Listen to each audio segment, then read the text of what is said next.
Bonjour et bienvenue sur le tout premier podcast de la chaîne Trekker Breton. Aujourd'hui, j'interviewe Jeanne, une randonneuse pas tout à fait comme les autres. Durant l'été 2020, elle a randonné sur la totalité du GR34, soit 2300 km et pendant 81 jours. Je vous propose de l'écouter maintenant. Allô? Salut! Ah, tu m'entends? Oui, je t'entends très bien, la voix parfaite. Génial. Bon, comment tu vas alors? Bah écoute, tranquillement, hein, comme un Ouais. retour à la vie normale. Donc, un petit retour en arrière, Jeanne. C'est en juin 2020 que tu t'es lancée sur le GR34. Tu étais au départ avec ta cousine. Elle a parcouru avec toi environ 1000 km, si je me souviens bien. Oui, c'est ça. Voilà. Et puis ensuite, elle a été contrainte de stopper pour cause de blessures au genou. Tu m'en avais parlé. Et en août 2020, c'est là que j'avais réalisé la première interview de toi dans le Cap Sizun, pas très loin de la Pointe du Raz. Tu avais déjà parcouru 1300 km. J'invite les internautes qui écoutent ce podcast à voir la première interview de Jeanne qui avait été réalisée en août. Voilà, et vous apprendrez déjà plein de choses. Et ensuite, revenez sur cette interview où vous saurez tout, ou presque. Donc, première question pour démarrer. Après ces 2235 km et 81 jours à marcher sur le GR, comment tu as géré le retour à la réalité ? Ça n'a pas été simple, hein. Il faut bien avouer que quand tu passes presque 3 mois, presque toute seule, parce que j'ai quand même rencontré des gens, j'ai un peu marché avec ma cousine, il faut revenir à la vie, on va dire, en société, avec les obligations des uns et des autres, et puis la fatigue, quoi. Il y avait quand même une grosse fatigue sous-jacente à tout ça, qui a été un peu touchy à récupérer. Je dois bien avouer que physiquement, j'étais out au retour. Moi qui dors peu, qui fais par exemple jamais de sieste, il m'est arrivé de faire des siestes, quoi, au retour du GR34. Donc c'est pour dire à quel point physiquement j'étais attaquée, quoi. D'accord, oui. On peut dire ce qu'on veut, mais même un peu préparé. 81 jours de sport non-stop, ça fatigue. Et tu as mis plusieurs jours, une semaine, 2 semaines à récupérer physiquement ? Je pense que physiquement, j'ai dû mettre une grosse semaine. D'accord. Ouais, facile, même 10 jours, je pense. Par contre, après, dans la tête, le temps que tout reconnecte, que je sois moins fatiguée intellectuellement, il m'a fallu presque un mois. D'accord. Un mois pour vraiment reprendre mes esprits et avoir du répondant, être plus dynamique. J'avoue que ça a été un peu long, hein. Et les personnes après qui te questionnaient, avec lesquelles tu parlais de ta marche au long cours, est-ce qu'elles ont vraiment pris conscience de l'exploit que tu as réalisé ? Est-ce qu'elles comprennent ce que tu as pu surmonter par moment ? Non, je pense pas. Les gens se rendent pas compte. Je pense qu'on peut se rendre compte quand on a marché, et puis quand on a marché relativement longtemps, pour se rendre compte de la fatigue qu'on accumule, des douleurs qu'on essaie de taire. Enfin, il y a tout ça qui fait que les gens en face de toi, si c'est pas des randonneurs au long cours, je pense qu'ils peuvent pas se rendre compte. Ce qui est pas méchant en soi, c'est normal qu'ils puissent pas se rendre compte, mais il y a quelque chose d'extraordinaire, d'inhabituel. Je sais pas si c'est extraordinaire, parce que moi, j'arrive pas à le vendre en l'état, mais en tout cas, ce qui est sûr, c'est que c'est une expérience hors du commun, et je suis peut-être pas la meilleure passeuse d'aventure, mais en tout cas, je pense que j'arrive pas à rendre compte de la difficulté que c'est de vivre ce type d'aventure. Au travers de ta future bande dessinée, peut-être, dont tu avais parlé, on pourra... J'espère que oui. On en reparlera dans l'interview. Comment tu te qualifies toi-même ? Une marcheuse, une randonneuse au long cours, une trekkeuse ? Non, je suis une randonneuse au long cours. D'accord. Le trek, j'arrive pas à savoir ce que c'est, mais pour moi, c'est plutôt quelque chose de l'ordre de l'effort relativement intense sur un temps relativement court, donc ça peut être même 2 semaines, hein. Moi, je suis vraiment une randonneuse au long cours. On est en train de définir exactement ce que c'est. Donc, j'ai pas encore la réponse à la définition de la rando au long cours. Bientôt, hein, on est en train de monter une asso, donc ça va arriver. Mais en attendant, je dirais que c'est quand même quelque chose qui transcende, en fait. La rando au long cours, c'est passer outre tes difficultés pour continuer à avancer. Il y a quelque chose de l'ordre de la transcendance. Du spirituel, au-delà du fixe simple, Puis au-delà de la randonnée, au-delà de l'exploit physique ou sportif, il y a ce truc, c'est un peu hors du commun. Ouais, De se dire qu'on peut prendre comme ça une sorte de parenthèse dans ta vie où tu te dis, mais là, je pense qu'à marcher, en fait. Et je pense qu'à moi, et je me laisse porter par mes jambes et par les divagations de mon esprit, et je rencontre des gens où je reste totalement seule. oui, suivant les moments, C'est hors du commun. c'est toi, suivant le moment, qui décidais soit d'être seul ou au contraire de rechercher des présences, suivant la... Exactement. Ouais, Bon, ouais, après, il y a des moments où tu recherches une présence et où tu la trouves pas, hein, ouais, parce qu'il faut bien avouer que tu croises pas toujours du monde. ouais. Mais oui, oui, il y a quelque chose de cet ordre-là, en effet, où je reste, comment dire, je reste relativement maître de ce qui m'arrive. D'accord. Et tu pensais à quoi quand tu marchais comme ça pour te motiver, pour, par exemple? Ça dépend des jours. Il y a des jours où j'avais besoin de penser à rien, le paysage était tellement dingue que ça me portait. Et sincèrement, c'était juste magique. Il y a d'autres moments où il fallait vraiment que je me motive et je pensais à ce que j'allais voir après. Des moments un peu moins cool, tu te dis toujours que ça ira mieux demain. Donc ouais, tu te motives comme ça, tu te dis bah demain ce sera dingue. Alors aujourd'hui avance autant que tu peux de façon à t'éclater demain. Et puis c'est pas demain, c'est après-demain.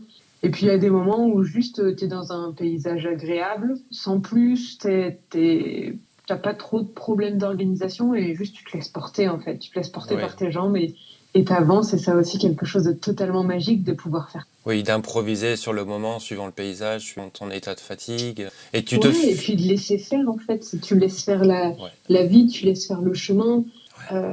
ça s'organise tout seul.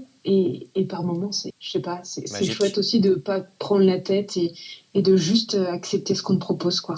Et tu te fixais donc pas vraiment d'objectifs quotidiens, à savoir 25, 30 kilomètres, il faut absolument que je les fasse. Non, tu improvisais en fait. On va dire que les objectifs, ils existaient. C'est-à-dire que dans la journée, j'imaginais bien faire, aller une trentaine de kilomètres, soyons francs. Après, si je les faisais pas, il n'y avait pas mort d'homme. Ouais, Ça arrive hein, qu'on tienne pas ses objectifs parce qu'on rencontre des gens et qu'on discute et puis on perd une heure et demie.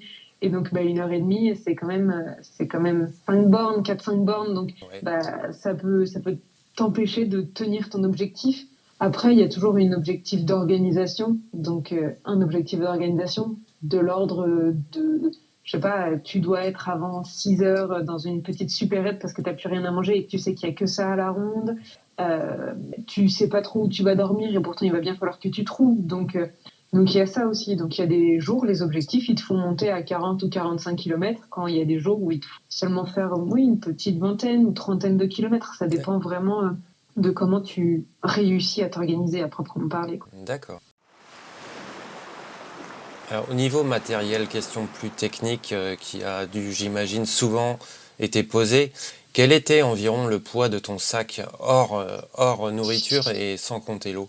Alors, je suis partie avec un sac qui devait faire quelque chose de l'ordre de 8 ou 9 kilos. Ouais, Donc, 8 ou 9, ça change quand même du tout au tout. Euh, Comme ça, je dirais en gros 9 kilos. On d'accord, va ouais, partir sur 9 kilos, sans eau, sans nourriture. Au cours du périple, j'ai enlevé quand même certaines choses. Je pense que j'ai dû renvoyer au fur et à mesure 1 kilo de surplus. Donc partons sur un sac à la fin qui devait faire quelque chose comme 8 kilos sans eau, sans nourriture. d'accord. Mais sans eau, sans nourriture, ça n'existe pas en Oui, fait. On a oui, toujours un peu d'eau, un peu de nourriture, donc j'avais toujours un sac qui faisait je dirais entre 12 et 15 kilos sur le dos. oui. Tu es monté jusqu'à 15, donc ouais, tu Ah, étais je pouvais monter jusqu'à 18 même. Les jours où il 18. fallait beaucoup d'eau ou beaucoup de ravitaillement sur plusieurs jours, je pouvais aller jusqu'à 18 kilos. D'accord. Et donc pour ces 18 kilos, il te fallait un sac d'un litrage de minimum 60, j'imagine. Ouais, j'ai un sac de 60 litres. Ouais, J'en discutais avec un ami qui fait des sacs d'ailleurs, euh, qui me disait que je pourrais même descendre un peu en 40. litrage. Mais Ouais, moi, j'aime bien être libre d'avoir quand même mon matériel, pas avoir à faire du Tetris tous les matins en fait. C'est-à-dire que ouais. mon matériel, il rentre n'importe quel que soit l'ordre. Après, il y a toujours un ordre pour faire son sac, mais au moins, ça m'enlève ce poids-là. Et puis, euh, et puis 60 litres, ça te permet de faire des courses un jour où t'es pas trop loin d'une ville et où tu veux te faire plaisir un soir. Ouais. Bah, t'as quand même de quoi mettre Il te reste, un peu de bouffe il te reste un peu de sans te place, prendre ouais. la tête, quoi. Ouais. Ouais, exactement. Est-ce que tu peux nous citer le matériel qui, selon toi, est absolument indispensable pour le GR? Hmm.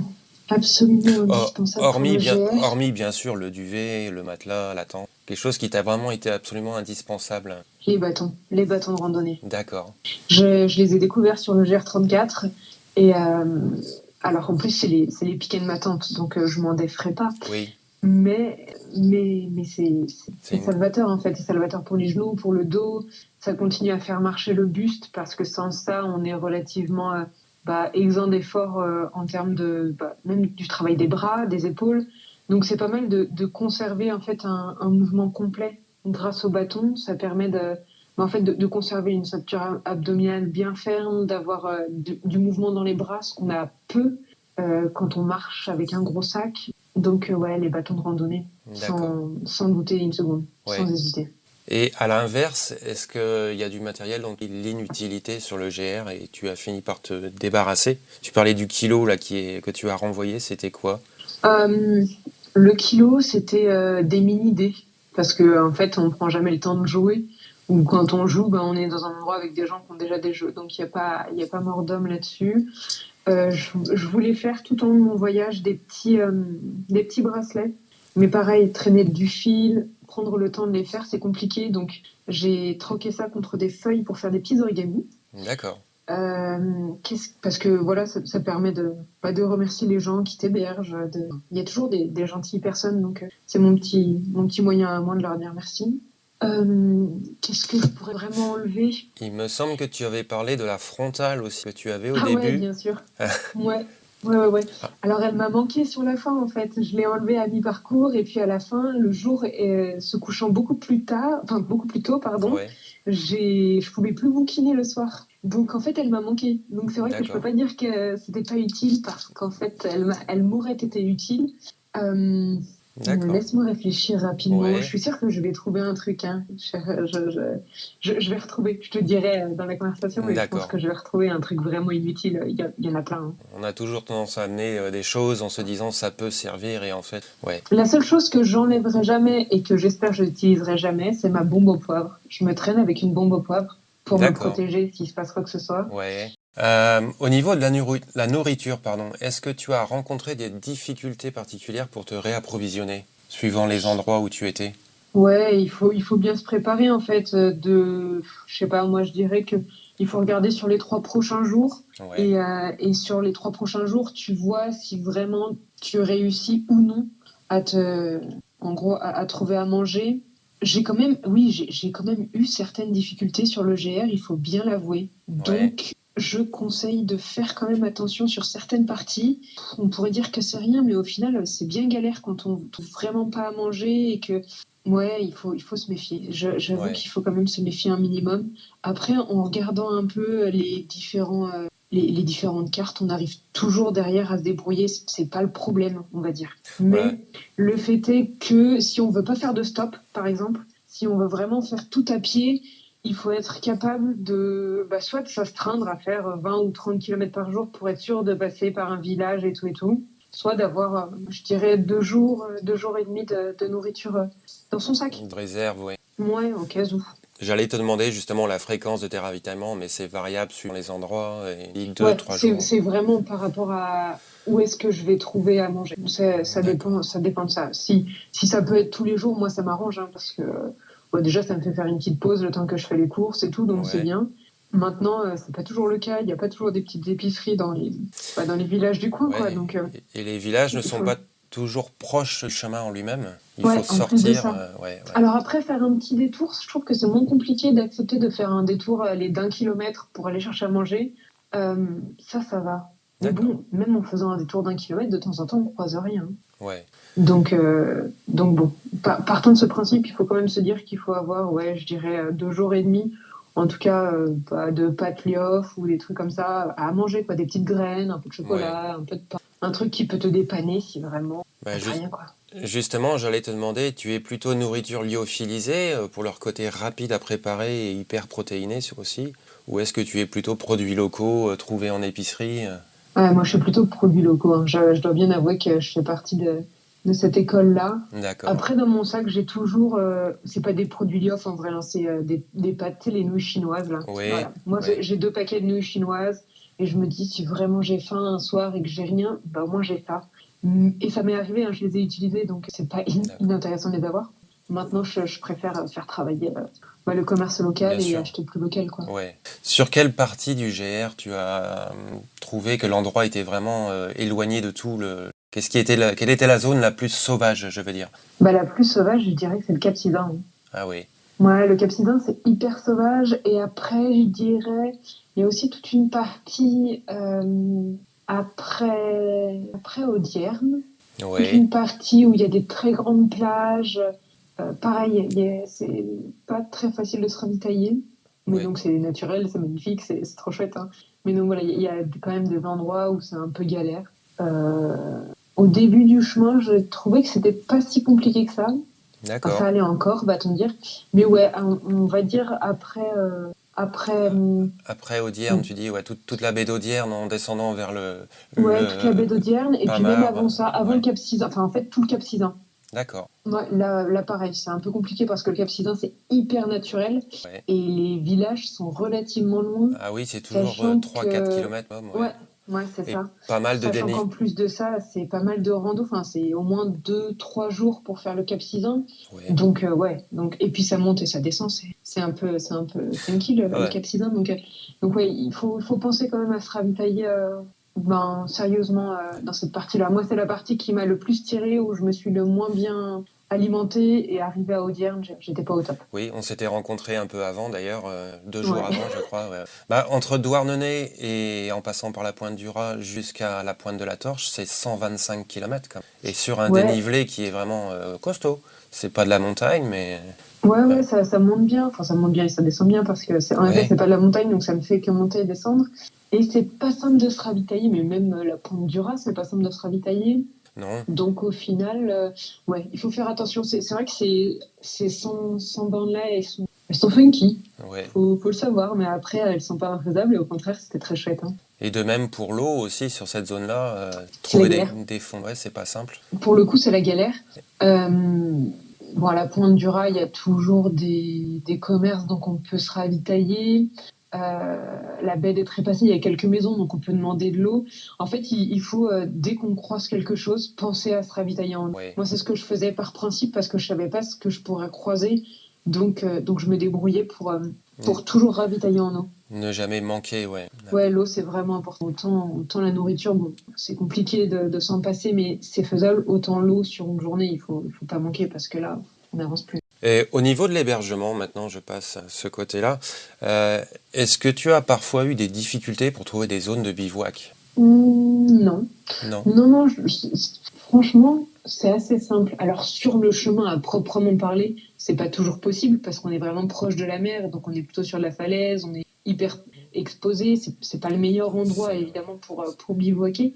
Mais par contre, dès qu'on s'écarte un peu du chemin, ouais, il y a toujours un bout de champ, il y a toujours. Non, on trouve. D'accord. Franchement, on trouve relativement des spots facilement.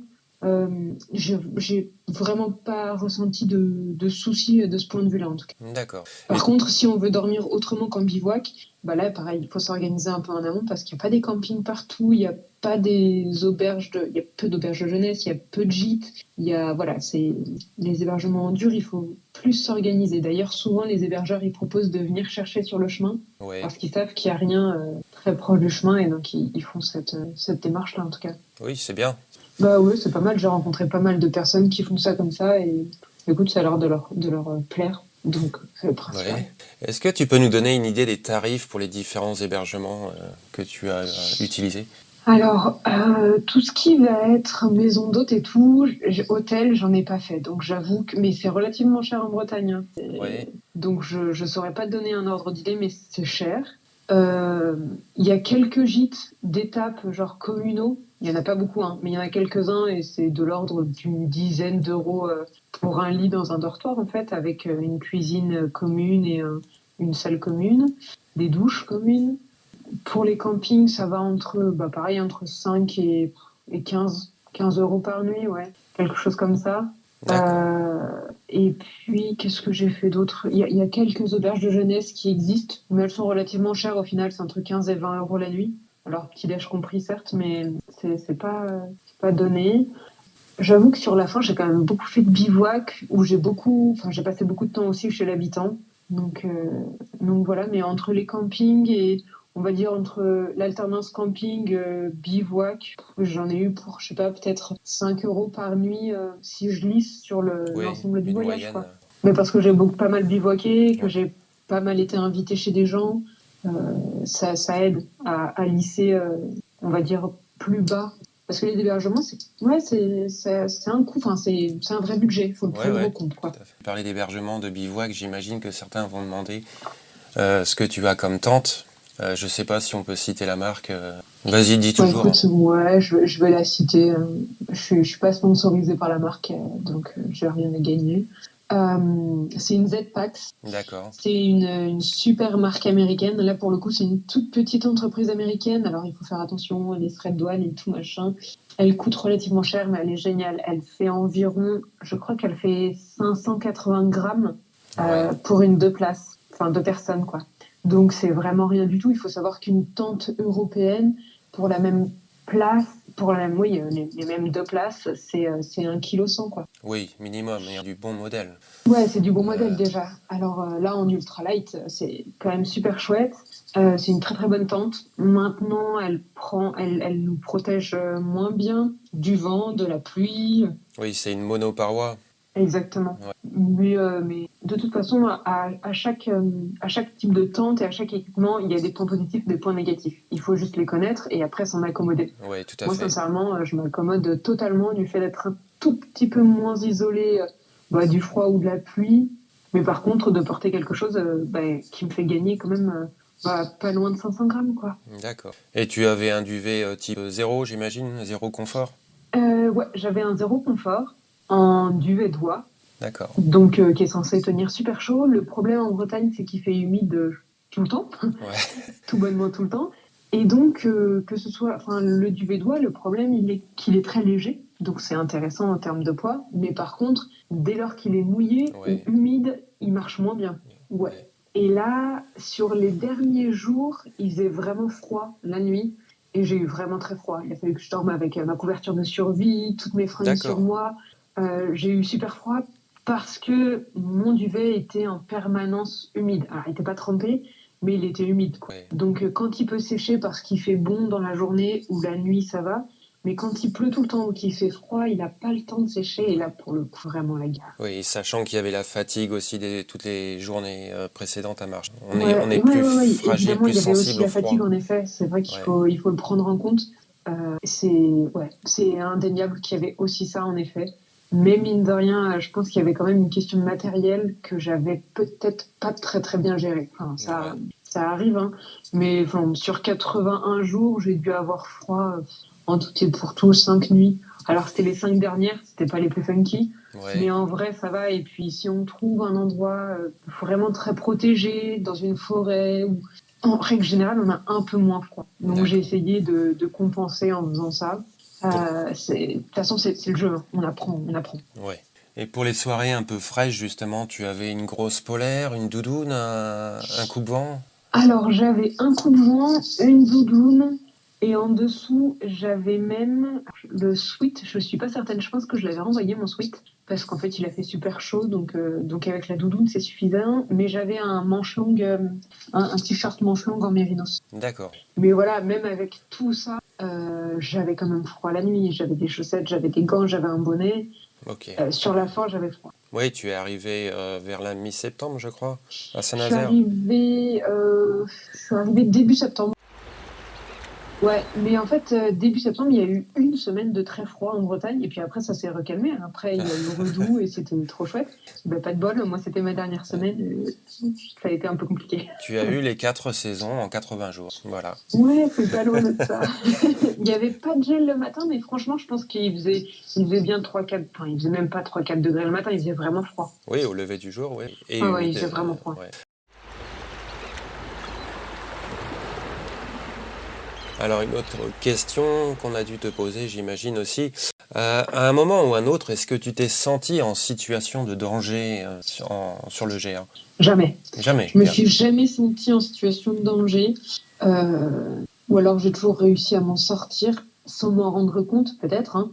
mais je me suis jamais sentie en situation de danger. C'est-à-dire qu'une fois, j'ai été alpaguée par un mec qui était pas très clair. Je lui ai juste dit que ça m'intéressait pas et que voilà, j'étais pas D'accord. dispo. Ouais. Il n'a pas insisté. Et une fois, il y a un monsieur qui m'a dit que je faisais bien de bivouaquer à 5 km parce que 10 km avant, il y avait des rôdeurs dans la forêt. D'accord. Bon, bah, j'avoue que ce soir-là, j'ai un peu flippé. J'ai sorti ma bombe au poivre en attendant que quelqu'un vienne gratouiller à ma tente. Mais rien ne s'est passé. Donc voilà, il y a eu 2, 3 petits trucs comme ça où j'ai flippé, mais vraiment rapidement, quoi. D'accord. C'est-à-dire que j'étais pas hyper à l'aise et en même temps, j'ai jamais été ennuyée. Enfin, franchement, D'accord. ça s'est toujours bien passé, quoi. C'est une bonne nouvelle pour les personnes, les femmes randonnent seules ou petits groupes et qui s'inquiètent qui se posent la question en fait. Peut-être ne partent pas randonner parce que elles stressent. Elles ont Voilà. raison de se poser la question. Maintenant, moi, je suis pas plus forte ou plus maligne que l'autre, hein, donc je pense que c'est juste, il faut faire preuve un peu voilà, de jugeote et pas se mettre dans des situations embarrassantes. Mais à côté de ça, moi, oui, tout s'est bien passé, quoi. Ce serait dommage de pas randonner, de rater ce GR34 à cause de peurs qui sont pas toujours fondées. Oui, Ouais. c'est ça, c'est exactement ça. Alors de là à dire infondé, je suis pas sûre, hein, des violences sur les femmes, et il y en a tous les jours, hein, donc on peut pas dire que c'est que ça ce ne, serait ça ne doit pas être extrapolé, quoi. ça ne Mais doit en pas tout être cas, l'argument pour ne pas aller exactement. randonner. Ouais, c'est ça, Voilà. c'est exactement ça. Et si on a suffisamment confiance en soi, on sortira des situations. Et puis sinon, il existe toujours la police, et voilà. Enfin, il faut. Mais j'ai jamais eu aucun problème, et j'ai déjà fait presque 5000 km à pied. Voilà. Donc je me dis que. Et toute seule. Ouais. Donc bon. Et pour des personnes qui voudraient marcher sur le GR juste quelques jours, est-ce qu'il y a une partie du GR que tu conseillerais, que toi tu as vraiment apprécié? On m'a posé beaucoup de fois la question. C'est vrai? J'ai du mal à donner un endroit. Je dirais évidemment le Cap Sizun. C'est juste dingue, mais c'est dur. C'est-à-dire que si on n'a jamais randonné, c'est une petite randonnée où il faut être presque en totale autonomie. Ouais. Il faut l'accepter. Donc c'est peut-être pas le plus simple, le plus accessible. Et puis physiquement, elle est cossue, hein, cette partie-là. Ouais. Évidemment, la presqu'île de Crozon, mais ça, vous croiserez. C'est une semaine en rando à peu près. Il y aura d'autres gens avec vous, quoi. Si vous voulez être seul, c'est pas le bon endroit. Moi, j'ai adoré la partie, on va dire, entre Saint-Malo et Saint-Brieuc. C'était génial. Par contre, c'est une plutôt longue partie, mais il y a des endroits juste dingues. En fait, je les ai un peu toutes aimés.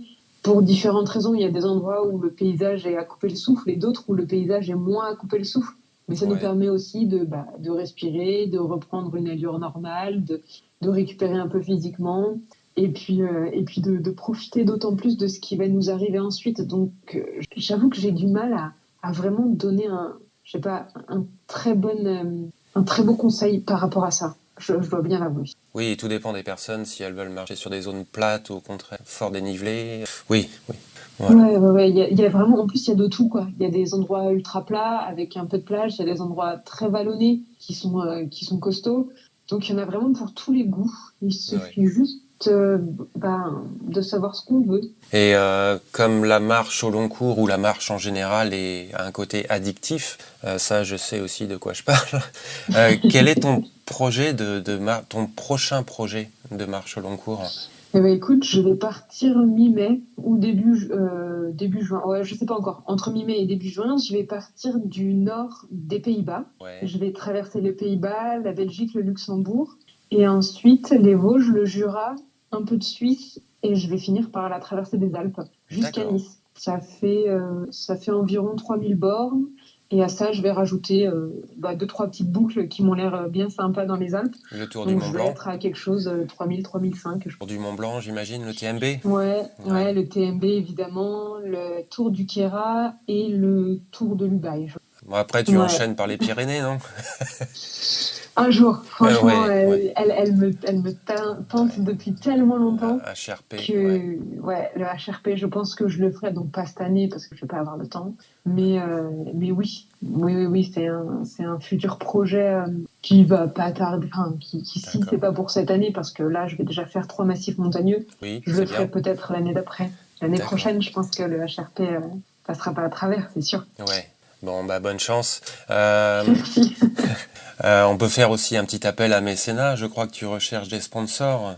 Ouais, je recherche des sponsors un peu en tout type de matériel, plus pour asseoir ce projet qui est de me professionnaliser dans l'aventure, le récit d'aventure, Ouais. et puis le partage. Après, en réalité, c'est vraiment juste un appel du pied. Ça m'empêchera pas de partir quand même. C'est juste que, Ouais. voilà, je me lance vraiment là-dedans. C'est plus une lubie, c'est vraiment ce pourquoi je suis faite. Maintenant, je le sais. Ouais. Donc, quitte à être faite pour ça, autant voir si des gens me suivraient, quoi. Ah, je pense qu'il faut communiquer.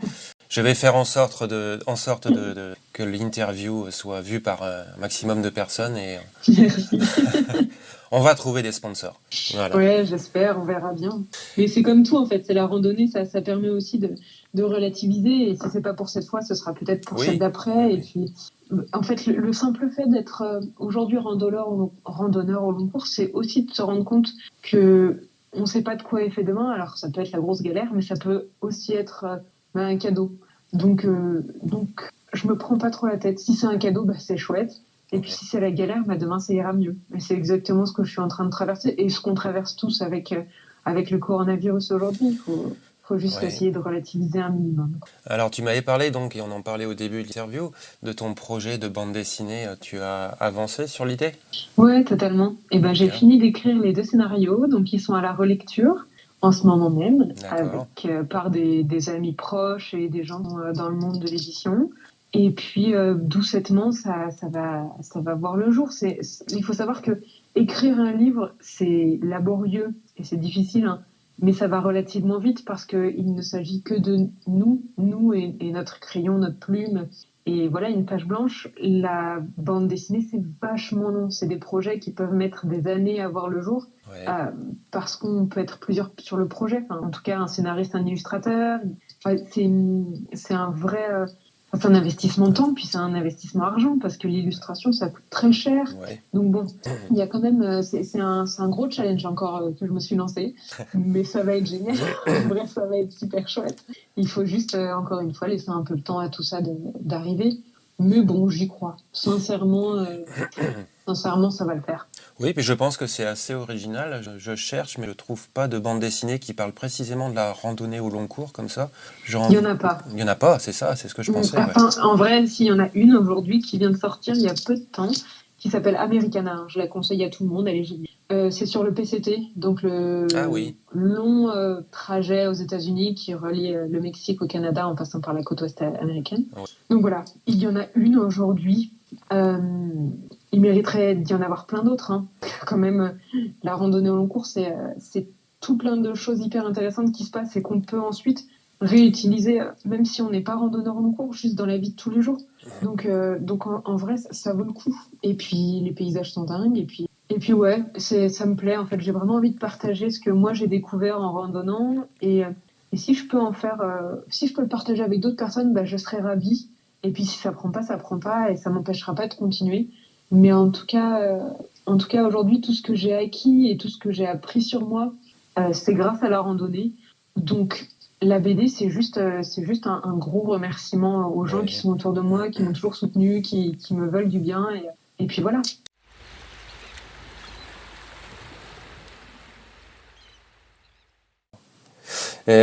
J'avais posé une question tout à l'heure. Tu disais on va attendre la suite de l'interview et je trouverai sûrement un objet qui t'avait pas été utile, dont tu t'étais Ah ben, débarrassé. le pantalon de pluie. Tu vois, j'avais un Oui, pantalon de pluie.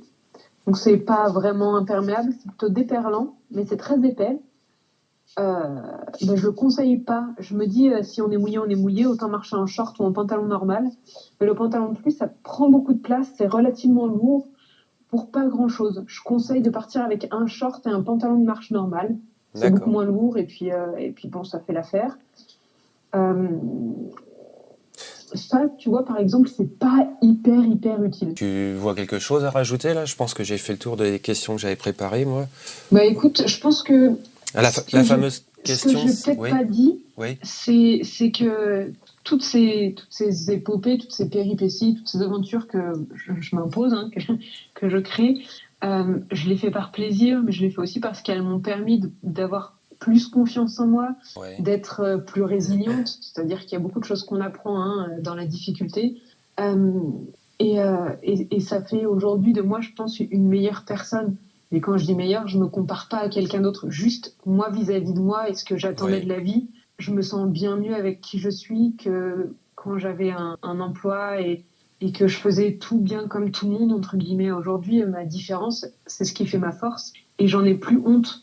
Et si je partage aujourd'hui avec toi, si je partage avec les gens via mes réseaux sociaux, c'est aussi pour ça, en fait. C'est aussi pour devenir un exemple. Un exemple, Alors, pas un exemple du genre, il faut faire comme moi, mais juste, vous voyez, ça inspiré. existe. Et il est possible aujourd'hui de faire ça en étant une femme, en étant pas plus extraordinaire qu'une autre, pas plus, enfin, je suis pas plus sportive que quelqu'un, je suis pas plus intelligente ou j'en sais rien. Je suis juste moi. Ouais. Et je me suis juste un peu plus écoutée que ce que j'ai fait ces dernières années.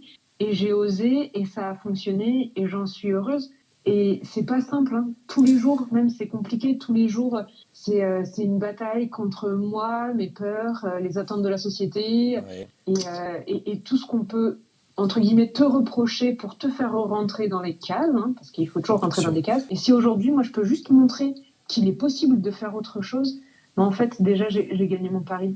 Parce que j'aurais eu un exemple quand j'avais, je sais pas, 15 ou 18 ans, bah, peut-être que je me serais fait plus confiance dès le début et j'aurais peut-être projeté plus de choses faisables ou pas faisables, mais en tout cas, j'aurais peut-être osé alors que j'ai jamais osé, quoi. Donc c'est surtout ça. Enfin, c'est tout mon intérêt aujourd'hui. Il est là-dedans. Il est de soutenir les initiatives des femmes et des sportifs en règle générale. Mais on en voit tellement des hommes que peut-être il serait temps de voir des femmes et puis de montrer aux gamins que randonner dans la campagne, bah c'est pas has-been, que se découvrir au travers d'une activité sportive, c'est pas naze. Au contraire, ça vaut vraiment le coup. Donc, si tout ça, je peux le porter à ma façon, hein, c'est tout ce que je me propose de faire et c'est tout ce que j'espère pour moi-même, quoi. Tu voyais quelque chose à rajouter, un message ou... Je leur souhaite juste d'oser et de le faire si vraiment ils en ressentent le besoin. Que tous les freins qui sont de l'ordre, on va dire, technique, soient, je l'espère, effacés grâce à cette interview. Et s'ils ne le sont pas, qu'ils n'hésitent absolument pas à venir me poser des questions. Je serais vraiment ravie de leur répondre. Pour moi, ça a été vraiment une magie que de me lancer et ça l'est toujours. Donc, si je peux aider des gens, franchement, j'en serai la plus heureuse du monde. D'accord. Je laisserai sur la page des commentaires, je te laisserai répondre en première si tu veux. Mais je vois que tu réponds pas, je ferai en second. Mais il y aura sûrement pas mal de commentaires, je pense, en bas de la vidéo là. Bah, si seulement, sincèrement, j'espère que ça. C'est mon unique but, c'est vraiment de donner la possibilité aux gens de s'évader comme je peux m'évader et d'être heureux comme je peux l'être. Franchement, merci beaucoup de m'avoir donné ce temps de parole, c'est trop chouette. Eh bien voilà, c'était l'interview de Jeanne et ses conseils pour le GR34. J'espère que cela aura répondu à une bonne partie de vos questions. Je vous invite à vous abonner à la chaîne si ce n'est pas déjà fait. Je vous dis à bientôt pour d'autres vidéos et podcasts.